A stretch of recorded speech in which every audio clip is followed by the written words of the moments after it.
सुजस आवाज राजस्थान, एक आवाज जो हमेशा आपके साथ, जन जन के साथ हाजिर है। ताज़ा तरीन पेशकश। नमस्कार, आप सुन रहे हैं सुजस आवाज पॉडकास्ट। दिन भर की अहम खबरें लेकर मैं हूं आपके साथ अश्विनी। सबसे पहले नजर आज की हेडलाइंस पर। मुख्यमंत्री का दीपावली पर वोकल फॉर लोकल अपनाने का आह्वान। कहा, राजस्थान को समृद्ध, सशक्त और आत्मनिर्भर बनाने का लें संकल्प। मुख्यमंत्री ने राज्य कर्मचारियों को दिया दीपावली उपहार। तदर्थ बोनस के प्रस्ताव को दी मंजूरी। 6 लाख से अधिक कर्मचारी होंगे लाभान्वित। त्योहारी सीजन में प्रदेश भर में मिलावटखोरी पर सख्त कार्रवाई जारी। खाद्य सुरक्षा टीम ने मावा मंडी में 1380 किलो मिलावटी मावा करवाया नष्ट। और अब खबरें विस्तार से।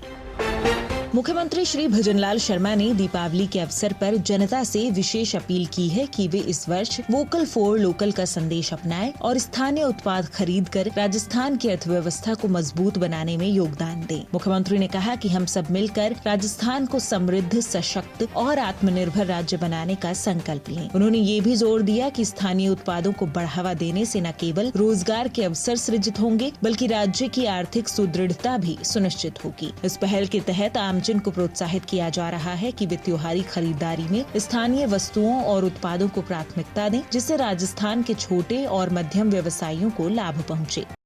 मिट्टी की हर परत में जब उंगलियों की कारीगरी मिलती है, तब एक दिए की लौ हमारे घर में जलती है।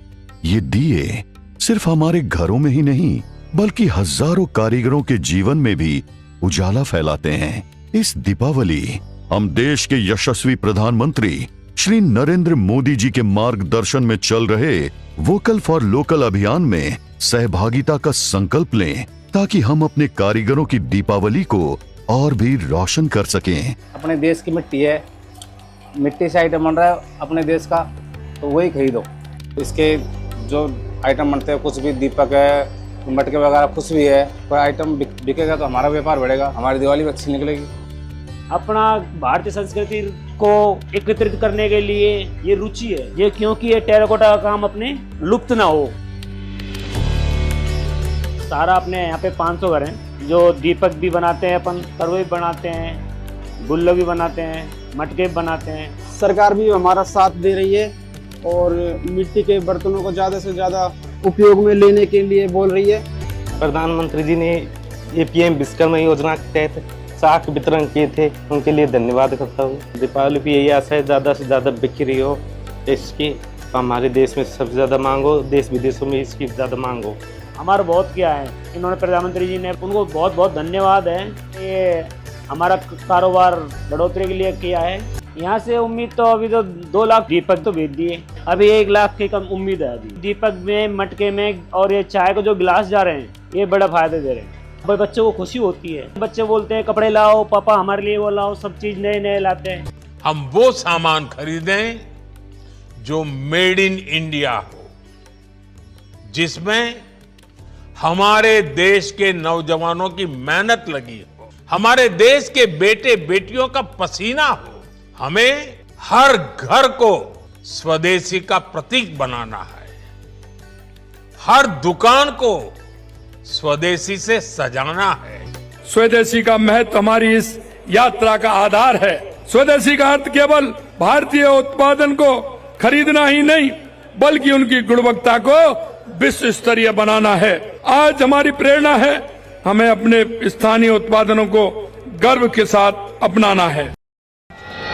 दीपावली के पावन पर्व पर मुख्यमंत्री श्री भजनलाल शर्मा द्वारा राज्य कर्मचारियों को दीपावली के उपहार के रूप में तदर्थ बोनस देने के लिए वित्त मंत्री दिया कुमारी के प्रस्ताव का अनुमोदन कर दिया गया है, जिससे राज्य सरकार के लगभग 6 लाख कर्मचारी लाभान्वित होंगे। राज्य सेवा के अधिकारियों को छोड़कर राज्य कर्मचारियों को जो राजस्थान सिविल सेवा पुनरीक्षित वेतन नियम 2017 के पे मैट्रिक्स के पे लेवल L12 या ग्रेड पे ₹4800 और उससे कम में वेतन आहरित कर रहे हैं, उन्हें वर्ष 2024-25 के लिए तदर्थ बोनस स्वीकार किया गया है। तदर्थ बोनस की गणना अधिकतम परिलब्धियां ₹7,000 और 31 दिन के माह के आधार पर की जाएगी। तदर्थ बोनस 30 दिन की अवधि के लिए देय होगा।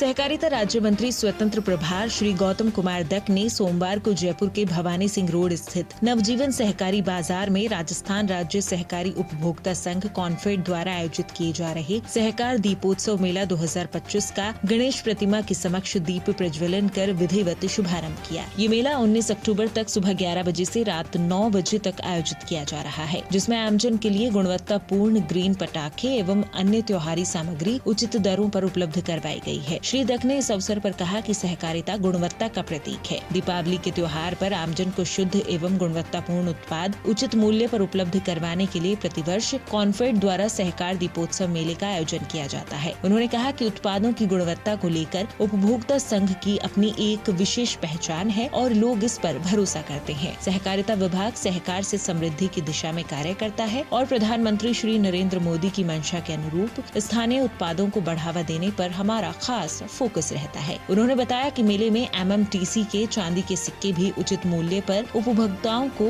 उपलब्ध करवाए जा रहे हैं। मेले के प्रति लोगों का रिस्पांस देखते हुए उम्मीद है कि पिछले वर्ष की अपेक्षा अधिक बिक्री होगी। कहीं हमारे कोऑपरेटिव मूवमेंट के प्रति लोगों का विश्वास है। आज शुरुआत अभी हुई है और अभी आप जिस प्रकार से लाइन देख रहे हैं, तो हम जो है इस कॉन्फेड के माध्यम से हो चाहे से हमारे पैक्स के माध्यम से हो, हम ये चाहते हैं कि उच्च गुणवत्ता के प्रोडक्ट मिले और रियायती दर पे मिले और कहीं ना कहीं जो उपभोक्ता है वो अपने आप को ठगा सा नहीं महसूस करके वो यहाँ से अपना प्रोडक्ट ले और उसको जो है उसकी कीमत का उसने जो कीमत चुकाई है उसका उसको पूरा लाभ मिले। प्रदेश में माटी कलाकारों को आर्थिक रूप से सशक्त बनाने की दिशा में श्री यादे माटी कला बोर्ड आगामी दिनों में अनेक महत्वपूर्ण प्रस्तावों को क्रियान्वित करेगा, जिससे माटी कलाकारों को केवल सीजनल ही नहीं बल्कि वर्ष पर्यंत रोजगार उपलब्ध होने के साथ उनकी आय भी बढ़ सके और उनके बच्चे उच्च शिक्षा प्राप्त कर स्वावलंबी बन सकें। इसी दिशा में बोर्ड मुख्यमंत्री श्री भजनलाल शर्मा की मंशानुसार माटी कलाकारों को उचित प्रशिक्षण देकर अत्याधुनिक इलेक्ट्रिक चाक व मिट्टी गूंथने की मशीनें उपलब्ध करवा रहा है। ये बात बोर्ड के अध्यक्ष श्री प्रहलाद राय टाक ने मंगलवार को उद्योग भवन में आयोजित प्रेस वार्ता में कही। राजस्थान की उत्कृष्ट संस्कृति को माटी कला के द्वारा पूरे देश व विश्व में ख्याति दिलाने के लिए माटी कलाकारों की पहचान कर उन्हें प्रोत्साहन देने के लिए श्री यादे माटी कला बोर्ड पहली बार माटी कलाल राज्य स्तरीय पुरस्कार समारोह आयोजित करेगा, जिसके तहत प्रत्येक जिले से 2 श्रेष्ठ माटी कलाकारों का चयन कर उनमें से राज्य स्तर पर प्रथम, द्वितीय व तृतीय एवं 7 सांत्वना पुरस्कार दिए जाएंगे।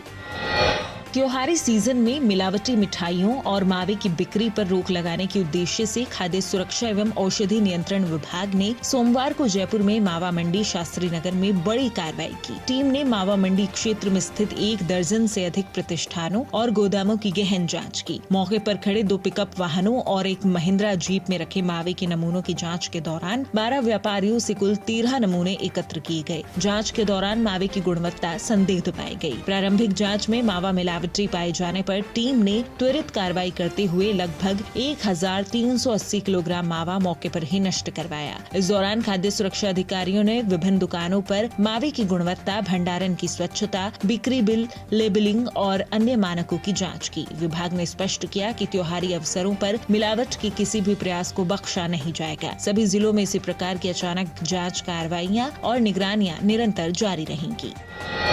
राजस्थान के कृषि एवं पशुपालन क्षेत्र के विकास के लिए डेनमार्क की उन्नत तकनीकों और प्रगतिशील कृषि मॉडल का अध्ययन करने पहुंचे राजस्थान अध्ययन दल ने डेनमार्क स्थित Danish food and agriculture council के हेड ऑफिस का भ्रमण किया। इस अवसर पर पशुपालन मंत्री श्री जोराराम कुमावत ने कहा कि डेनमार्क विश्व स्तर पर डेयरी, पशुपालन और खाद्य प्रसंस्करण के क्षेत्र में अग्रणी है। वहाँ की तकनीकी व्यवस्था, किसान संगठनों की भूमिका और सहकारी मॉडल राजस्थान के लिए प्रेरणादायक है। इस अवसर पर दल के सदस्यों ने प्राकृतिक खेती, जैविक उत्पादन, निर्यात प्रोत्साहन, मवेशी और मुर्गी चारा, तकनीकी सहयोग में सहभागिता आदि विषयों पर काउंसिल के सदस्यों के साथ विचार साझा किए और Danish food and agriculture council के अधिकारियों ने राजस्थान प्रतिनिधि मंडल को डेनमार्क में अपनाए जा रहे टिकाऊ कृषि, दुग्ध उत्पादन, जैविक खेती, पशु कल्याण तथा खाद्य सुरक्षा के नवाचारों की जानकारी दी। दल के सदस्यों ने दोनों पक्षों के बीच तकनीकी सहयोग, प्रशिक्षण और निवेश के अवसरों पर भी चर्चा की। सुजस आवाज पॉडकास्ट में फिलहाल के लिए इतना ही। फिर होगी आपसे मुलाकात, तब तक के लिए नमस्कार।